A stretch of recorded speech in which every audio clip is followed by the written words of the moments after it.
بسم اللہ الرحمن الرحیم۔ جو بوڑھے حج پر نہیں جا سکے گھر بیٹھ کر یہ سورت 7 بار پڑھ لیا کریں۔ حضرت محمد صلی اللہ علیہ وسلم نے فرمایا 7 بار حج کرنے سے زیادہ ثواب ملے گا اور زندگی بھر کے تمام گناہ مٹ جائیں گے۔ محترم ناظرین، جو بوڑھے حج پر نہیں جا سکے تو گھر بیٹھ کر اس سورت کی آیت 7 مرتبہ پڑھ لیا کریں۔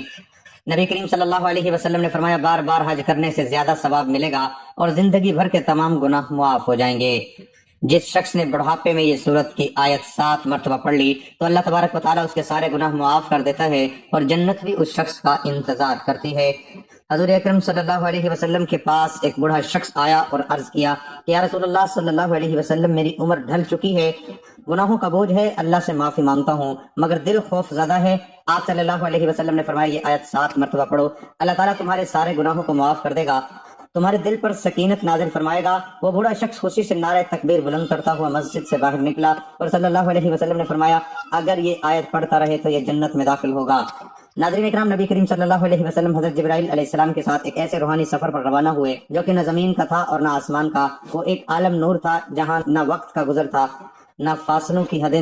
نبی کریم صلی اللہ علیہ وسلم کے چہرے انور سے اس نورانی جہاں میں ایسی روشنی پھیل رہی تھی کہ جس طرف نگاہ جاتی وہ منظر مسجد میں گر جاتا۔ جبرائیل علیہ السلام ہاتھ باندھے ادب سے آگے چل رہے تھے اور نبی کریم صلی اللہ علیہ وسلم کے قدموں کے نشان ہر ذرے کو ایسا شرف عطا کر رہے تھے کہ گویا اس پر جنت واجب ہو چکی ہو۔ چلتے چلتے نبی کریم صلی اللہ علیہ وسلم نے ایک عجیب منظر دیکھا کہ سامنے اونٹوں کی ایک طویل قطار کھڑی تھی اور ہر اونٹ کے اوپر ایک صندوق رکھا ہوا تھا اور ہر صندوق پر قفل لگا ہوا تھا۔ حضرت جبرائیل علیہ السلام نے عرض کیا یا رسول اللہ صلی اللہ علیہ وسلم، یہ وہ راز ہے جو کہ قیامت تک بند رہیں گے، لیکن آپ کے حکم سے سب کچھ کھولا جا سکتا ہے۔ نبی کریم صلی اللہ علیہ وسلم نے فرمایا کہ اے جبرائیل، ان صندوقوں کو کھولو تاکہ ہمیں ان کے اسرار دکھائے جائیں۔ حضرت جبرائیل علیہ السلام نے آسمان کی طرف دیکھا اور پھر عاجزی سے بسم اللہ الرحمن الرحیم پڑھ کر پہلے صندوق کو کھولا۔ صندوق کھلتے ہی روشنی کا ایک سیلاب باہر نکلا اور اس میں ہزاروں انڈے تھے۔ ہر انڈے کے اندر ایک چھوٹا سا ذرہ تھا اور ہر ذرے میں خشخاش کا ایک دانہ تھا۔ نبی کریم صلی اللہ علیہ وسلم نے اس خشخاش کے دانے کو دیکھا تو فرمایا جبرائیل یہ کیا ہے؟ حضرت جبرائیل علیہ السلام نے عرض کیا یا رسول اللہ صلی اللہ علیہ وسلم، یہ کائنات کا وہ راز ہے جو انسان کی عقل سے بہت بلند ہے۔ جب انہوں نے اس خشخاش کے دانے کو کھولا تو اندر ایک جہاں آباد تھا، اس جہاں میں دریا بہہ رہے تھے، پرندے اڑ رہے تھے اور ایک عظیم مجمع لگا ہوا تھا جس میں علماء خطبہ دے رہے تھے اور علماء اعلان کر رہے تھے کہ انسانوں ان قریب ایک آخری نبی صلی اللہ علیہ وسلم آنے والا ہے۔ وہ ایسا نبی ہوگا جس کے آنے سے زمین کو زندگی ملے گی اور آسمان کو سلامتی۔ حضرت جبرائیل علیہ السلام نے ان علماء سے فرمایا اے صاحبان علم، وہ نبی آ چکے ہیں اور یہ جو تمہارے سامنے کھڑے ہیں یہی وہ آخری نبی صلی اللہ علیہ وسلم ہے۔ سب علماء فوراً اپنی پہلی جگہ ایسے ادب کے ساتھ کھڑے ہو گئے اور ان کے چہروں پر نور کی چادر آ گئی۔ ان کی زبانوں سے بیک وقت ایک ہی جملہ نکلا، مرحبا یا حبیب صلی اللہ علیہ وسلم۔ نبی کریم صلی اللہ علیہ وسلم نے فرمایا اے جبرائیل، یہ منظر تو ایسا ہے کہ دل کو کپ کپاہٹ ہو اور روح وجد میں آ جائے۔ حضرت جبرائیل علیہ السلام نے عرض کیا کہ یا رسول اللہ صلی اللہ علیہ وسلم، یہ تو ایک صندوق کا راز ہے اور اس جیسے ہزاروں صندوق اور ہیں، ہر صندوق میں لاکھوں جہاں ہیں اور ہر جہاں میں آپ کی آمد کا ذکر ہو رہا ہے۔ آپ کی نبوت کی روشنی ان انڈوں کے اندر داخل ہو کر عالموں تک پہنچ چکی ہے۔ پھر پیارے آقا صلی اللہ علیہ وسلم ایک اور صندوق کے قریب گئے۔ جبرائیل علیہ السلام نے بسم اللہ پڑھی اور صندوق کھولا تو اندر ایک شہر تھا اور اس شہر کے در و دیوار پر لکھا ہوا تھا لا الہ الا اللہ محمد رسول اللہ۔ اللہ اس شہر کے ہر مکین کی پیشانی پر نور تھا اور سب ذکر کر رہے تھے۔ یہ منظر دیکھ کر نبی کریم صلی اللہ علیہ وسلم کی آنکھوں میں آنسو آ گئے اور فرمایا کہ جبرائیل علیہ السلام یہ کون لوگ ہیں؟ جبرائیل علیہ السلام نے کہا یہ آپ کی امت ہے جو ابھی دنیا میں نہیں آئی مگر ان کے دلوں میں آپ کی محبت رکھی جا چکی ہے، ان کا رزق، ان کی دعا، ان کا ایمان سب اسی ذکر سے ہے۔ نبی کریم صلی اللہ علیہ وسلم نے فرمایا کہ یہ اے جبرائیل، اگر یہ سب میرے امتی ہیں تو کیا ان کے گناہ معاف ہوں گے؟ تو جبرائیل علیہ السلام نے کہا یا رسول اللہ صلی اللہ علیہ وسلم، اگر وہ آپ کا نام لے کر ایک بار بھی آنکھ بھر کے رو لیں تو ان کے گناہوں کو زمین سے آسمان تک معاف کر دیا جائے گا، اور اگر وہ ایک مرتبہ بھی یہ مختصر سا کلمہ پڑھ لیں سبحان اللہ و بحمدہ اللہ لا الہ الا هو الحی القیوم، تو ان کے نام اعمال میں 1000 نیکیاں لکھ دی جائیں گی۔ نبی کریم صلی اللہ علیہ وسلم نے فرمایا جبرائیل، ان صندوقوں میں کتنی نشانیاں ہیں؟ جبرائیل علیہ السلام نے عرض کیا یا رسول اللہ صلی اللہ علیہ وسلم، ان میں سے ہر اس شخص کے راز ہیں جو آپ سے محبت کرتا ہے اور ہر وہ آنسو محفوظ ہے جو کسی نے رات کی تنہائی میں آپ کا نام لے کر بہایا ہے۔ ناظرین کرام، جان لیجئے کہ اللہ تبارک و تعالیٰ فرماتا ہے کہ اے ابن آدم، ہم نے تجھے مٹی سے پیدا کیا اور مٹی میں ہی لوٹا دیں گے، مگر اس درمیانی سفر میں تجھے عقل دی، شعور دیا، اعضاء دیے، دل دیا، آنکھ دی، کان دیے، زبان دی، اور سب سے بڑی نعمت یہ دی کہ تجھے ہم نے اپنے بندوں میں چن لیا اور تجھ سے کہا کہ دیکھ یہ زندگی کھیل تماشا نہیں ہے، ہم نے تیری زندگی کے ہر مرحلے کو نشاندہی کے ساتھ بنایا۔ جب تو رحم نطفہ تھا تو ہم نے تیری تخلیق شروع کی، پھر گوشت کا لوتھڑا، پھر اس میں روح پھونکی، اور جب تو پیدا ہوا تو والدین کی گود میں خوشی کا محور بنا، دودھ پیا، غذا کھائی، پھر کھیل کود میں مشغول ہوا، پھر جوانی آئی جسے سجین کہا گیا، پھر داڑھی نکلی اور تو غلام کہلایا، پھر مرحق ہوا جب پورے جوش سے مرد بن گیا، پھر شاب کہلایا، جب رجل، پھر کہول، جب 30 سال کی عمر پار کی، پھر جب 40 کا ہوا تو شیخ کہلایا، پھر جب عمر ڈھلنے لگی،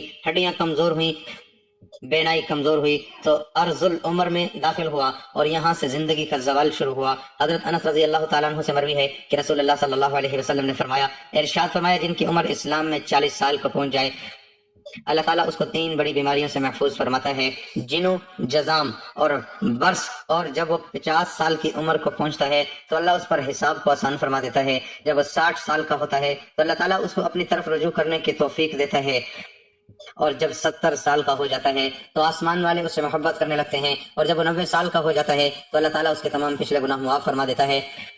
اس کا لقب امین اللہ اور اسیر اللہ فی الارض رکھا جاتا ہے، زمین پر اللہ کا قیدی، کیونکہ وہ قوت سے محروم ہوتا ہے، خواہشات مر چکی ہوتی ہے تو وہ ایک قیدی کی طرح زندگی گزارتا ہے۔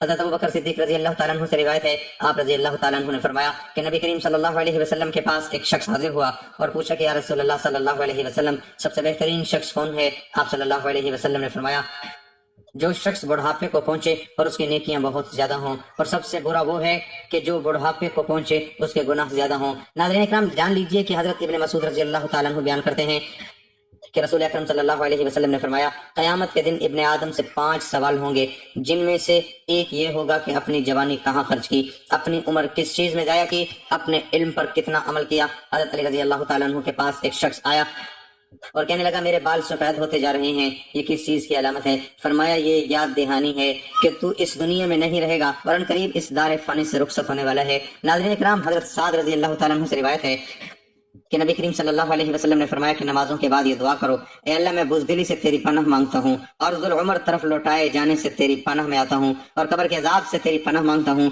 جان لیجئے کہ عرض العمر سے مراد وہ عمر ہے کہ جب انسان بچپن کی حالت کی طرح واپس لوٹ جاتا ہے، نہ وہ خود کی صفائی رکھ سکتا ہے، نہ ہی سونگنے، دیکھنے اور سننے کی طاقت رہتی ہے، اور گھر والوں کے لیے بوجھ بن جاتا ہے، عقل کمزور ہو جاتی ہے اور لوگ موت کی تمنا کرنے لگتے ہیں۔ علامہ عینی رحمۃ اللہ علیہ فرماتے ہیں کہ عرض العمر وہ عمر ہے جس میں انسان اپنی عقل کھو دیتا ہے، سمجھنے کی طاقت نہیں رہتی، یادداشت ختم ہو جاتی ہے، ایسے شخص کی حالت معذور بچے جیسی ہو جاتی ہے، وہ عبادت نہیں کر سکتا، حتیٰ کہ وہ کسی انسان کو نہیں پہچان پاتا۔ جان لیجئے کہ حضرت عطا نے حضرت ابن عباس رضی اللہ تعالیٰ عنہ سے روایت کی ہے کہ جو شخص قرآن کی تلاوت کرتا رہتا ہے اللہ تعالیٰ اسے عرض العمر کی طرف نہیں لوٹاتا۔ اکرمہ نے فرمایا کہ جو علم القرآن سے جڑا رہے وہ کبھی بھی ذلت والی عمر کو نہیں پہنچتا، بلکہ جتنی عمر بڑھتی ہے اتنی ہی عزت بڑھتی ہے۔ جان لیجیے کہ اللہ تبارک و تعالیٰ ارشاد فرماتا ہے کہ ہم نے انسان کو مٹی سے پیدا کیا اور پھر ہم ہی انسان کو وفات دیتے ہیں اور بعض کو ناکارہ عمر کی طرف لوٹا دیتے ہیں تاکہ وہ جاننے کے بعد بھی کچھ نہ جان سکے۔ لہذا اے بندہ مومن، اگر اللہ نے تجھے جوانی دی، صحت دی، طاقت دی تو اس کا شکر ادا کر اور نیک اعمال کر تاکہ بڑھاپے میں تیرے لیے آسانیاں ہوں۔ جان لیجیے کہ نبی کریم صلی اللہ علیہ وسلم نے فرمایا جو شخص 7 مرتبہ یہ آیت پڑھ لے تو اللہ تعالیٰ اس کے تمام گناہ معاف فرما دیتا ہے اور 7 بار حج کرنے سے زیادہ ثواب ملے گا اور زندگی بھر کے تمام گناہ مٹ جائیں گے۔ محترم ناظرین، بوڑھے لوگوں کی عبادت کا ذکر قرآن و حدیث میں خاص اہمیت کے ساتھ آیا ہے۔ بڑھاپے میں عبادت کرنا نہ صرف اجر عظیم کا باعث ہے بلکہ یہ آخرت کی کامیابی کا ذریعہ بھی ہے۔ قرآن پاک میں اللہ تعالیٰ فرماتے ہیں، اور جو کوئی نیک عمل کرے گا، خواہ مرد ہو یا عورت، بشرط یہ وہ مومن ہو، تو یہی لوگ جنت میں داخل ہوں گے اور ان کے ساتھ ذرا برابر بھی نا انصافی نہیں کی جائے گی۔ بوڑھے افراد اگر عمر کے آخری حصے میں بھی نیک اعمال کرتے رہیں تو ان کے لیے یہ آخرت میں نجات کا سبب بن سکتا ہے۔ بڑھاپا توبہ اور رجوع اللہ کا بہترین وقت ہے۔ نبی کریم صلی اللہ علیہ وسلم نے فرمایا، اللہ تعالیٰ بندے کی توبہ قبول کرتا ہے جب تک کہ اس کی روح حلقوم تک نہ پہنچ جائے۔ بوڑھے لوگوں کو چاہیے کہ وہ اپنی زندگی کے آخری لمحات میں کثرت سے استغفار کریں اور اللہ سے معافی مانگیں۔ بڑھاپے میں طاقت کم ہو جاتی ہے لیکن ذکر و تسبیح ہر وقت کی جا سکتی ہے۔ نبی صلی اللہ علیہ وسلم نے فرمایا، تمہارے بوڑھے لوگ تمہارے سب سے بہترین ہیں۔ بوڑھے افراد اگر قرآن پاک کی تلاوت، تسبیحات، سبحان اللہ، الحمدللہ، اللہ اکبر اور درود شریف پڑھتے رہیں تو یہ ان کے لیے نور قبر اور آخرت میں نجات کا ذریعہ بنے گا۔ بڑھاپے میں جسمانی کمزوریاں اور بیماریاں عام ہو جاتی ہیں، لیکن صبر کرنا، اللہ کا شکر ادا کرنا بھی عبادت ہے۔ اللہ تبارک تعالیٰ فرماتے ہیں، اور اگر تم صبر کرو اور پرہیزگاری اختیار کرو تو یہ صبر کرنا ہمت کے کاموں میں سے ہے۔ بوڑھے لوگوں کی دعائیں خاص طور پر قبول ہوتی ہیں کیونکہ وہ خلوص کے ساتھ اللہ سے مانگتے ہیں۔ نبی صلی اللہ علیہ وسلم نے فرمایا، 3 لوگوں کی دعا رد نہیں ہوتی: مظلوم کی دعا، مسافر کی دعا اور باپ کی دعا اپنے بیٹے کے۔ بوڑھے لوگوں کو چاہیے کہ وہ اپنی باقی ماند زندگی اللہ کی عبادت، توبہ، ذکر اور دعا میں گزار دیں۔ یہ نہ صرف ان کے گناہوں کا کفارہ بنے گا بلکہ انہیں آخرت میں بلند درجات عطا کرے گا۔ اللہ تعالی ہم سب کو عمر عزیز کے آخری حصے کو نیکی میں گزارنے کی توفیق عطا فرمائے، آمین۔ حضور صلی اللہ علیہ وسلم کے پاس ایک بوڑھا شخص آیا اور عرض کرنے لگا، یا رسول اللہ صلی اللہ علیہ وسلم، میری عمر ڈھل چکی ہے، گناہوں کا بوجھ ہے، اللہ سے معافی مانگتا ہوں مگر دل خوف زدہ ہے۔ آپ صلی اللہ علیہ وسلم نے فرمایا، یہ آیت 7 مرتبہ پڑھ لو، اللہ تعالیٰ تمہارے سارے گناہوں کو بخش دے گا اور تمہارے دل پر سکینت نازل فرمائے گا اور 7 بار حج کرنے سے زیادہ ثواب ملے گا اور زندگی بھر کے گناہ مٹ جائیں گے۔ قرآن مجید میں ایک ایسی آیت ہے جس کے بارے میں بعض احادیث میں ذکر کیا گیا ہے، اسے پڑھنے سے حج جتنا ثواب ملتا ہے۔ یہ آیت سورۃ آل عمران کی آیت نمبر 97 ہے۔ فیہ آیات بینات مقام ابراہیم ومن دخلہ کان آمنا وَلِلَّهِ عَلَى النَّاسِ حِجُّ الْبَيْتِ مَنِ اسْتَطَاعَ إِلَيْهِ سَبِيلًا وَمَنْ كَفَرَ فَإِنَّ اللَّهَ غَنِيٌّ عَنِ الْعَالَمِينَ۔ ترجمہ: اس کعبہ میں کھلی نشانیاں ہیں، مقام ابراہیم ہے، اور جو اس میں داخل ہوا وہ امن پا گیا۔ اللہ کے لیے لوگوں پر اس گھر کا حج کرنا ہے جو اس تک پہنچنے کی استطاعت رکھتا ہو، اور جو کوئی انکار کرے تو بے شک اللہ سارے جہاں سے بے نیاز ہے۔ حدیث میں آیا ہے کہ جو شخص یہ آیت پڑھے اسے ایک حج کا ثواب ملتا ہے۔ ایک روایت کے مطابق نبی کریم صلی اللہ علیہ وسلم نے فرمایا، جو شخص سورۃ آل عمران کی آیت وَلِلَّهِ عَلَى النَّاسِ حِجُّ الْبَيْتِ پڑھے اس کے لیے ایک حج کا ثواب لکھا جاتا ہے۔ یہ فضیلت ثواب کے اعتبار سے ہے، یعنی یہ آیت پڑھنے سے حج کے برابر ثواب ملتا ہے، لیکن یہ حج کے فرض ہونے کی جگہ نہیں لے سکتی۔ جو شخص استطاعت رکھتا ہو اس پر حج کرنا فرض رہے گا۔ اس آیت کو روزانہ پڑھنا ایک بہترین عمل ہے، خاص طور پر ان لوگوں کے لیے جو حج کی سعادت حاصل نہیں کر پاتے۔ اللہ تعالیٰ ہمیں اس کے فضائل سے نوازے۔ وہ بوڑھا شخص خوشی سے نعرہ تکبیر بلند کرتا ہوا مسجد سے باہر نکلا اور آپ صلی اللہ علیہ وسلم نے فرمایا کہ اگر یہ آیت پڑھتا رہے تو جنت میں داخل ضرور ہوگا، کیونکہ یہ آیت تمام گناہوں کو ایسے گرا دیتی ہے کہ جیسے درخت سے پتے گرتے ہیں۔ ناظرین اکرام، جان لیجئے کہ جو شخص اس بابرکت آیت کے ساتھ استغفر اللہ کو بھی شامل کر لے گا تو اللہ تبارک و تعالیٰ اس کے دل کو نور سے بھر دے گا، قبر کو وسعت دیتا ہے اور اس پر جنت کے دروازے کھول دیتا ہے۔ ناظرین اکرام، حضرت عبداللہ ابن عباس رضی اللہ تعالیٰ عنہ بیان کرتے ہیں کہ نبی کریم صلی اللہ علیہ وسلم نے ارشاد فرمایا، جو بندہ ان کلمات کو صبح و شام 7 مرتبہ پڑھتا رہے تو اللہ تعالیٰ اس سے راضی ہو جاتا ہے، اگرچہ اس کے گناہ زمین سے آسمان تک لبریز ہی کیوں نہ ہوں۔ ایک اور مقام پر نبی کریم صلی اللہ علیہ وسلم نے فرمایا کہ جو شخص ہر روز رات کو بستر پر لیٹ کر یہ آیت 7 بار پڑھ لے گا تو اس کے سابقہ تمام گناہوں کو مٹا دیا جائے گا اور 7 بار حج کرنے سے زیادہ ثواب ملے گا۔ ناظرین اکرام، حدیث میں ہے کہ رسول اللہ صلی اللہ علیہ وسلم نے ایک دن صحابہ کرام رضوان اللہ علیہم اجمعین سے فرمایا، کہو وَلِلَّهِ عَلَى النَّاسِ حِجُّ الْبَيْتِ 7 مرتبہ پڑھو، جس نے 1 مرتبہ پڑھا اس کے لیے 10 نیکیاں لکھی جائیں گی، اور جس نے اسے 10 مرتبہ پڑھا اس کے لیے 100 نیکیاں لکھی جائیں گی، اور جس نے اسے 100 مرتبہ پڑھا اس کے لیے 1000 نیکیاں لکھی جائیں گی، اور جو زیادہ پڑھے تو اللہ رب العزت بھی اسے زیادہ عطا کریں گے، اور جو اللہ رب العزت سے بخشش طلب کرے گا تو اللہ رب العزت اسے بخش دیں گے۔ ماشاءاللہ، سبحان اللہ، الحمدللہ۔ ناظرین اکرام، آپ یہاں سے اس بات کا اندازہ لگا سکتے ہیں کہ اس آیت کی کتنی طاقت ہے، اس آیت کی کتنی برکت ہے۔ جان لیجئے کہ جو بھی شخص اس بابرکت کلمات کو پڑھے گا تو اللہ تبارک و تعالیٰ کے تمام گناہ کو معاف کر دے گا اور اس پر اپنی رحمت نازل فرمائے گا۔ اس لیے ہمیں چاہیے کہ روزانہ زیادہ سے زیادہ ان کلمات کو پڑھا کریں تاکہ اللہ تبارک و تعالیٰ ہمارے پچھلے تمام گناہوں کو معاف کر دے اور ہمارے رزق میں برکت اور رحمت عطا فرمائے۔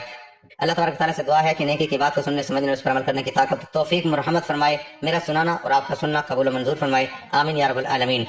ناظرین اکرام، آخر میں آپ سے درخواست ہے کہ میری آج کی اس معلوماتی ویڈیو کو لائک اور شیئر ضرور کر دیجیے گا، ہمارے چینل کو سبسکرائب کر لیجیے گا۔ جزاک اللہ خیرا کثیرا، اللہ ہم سب کا حامی و ناصر ہو۔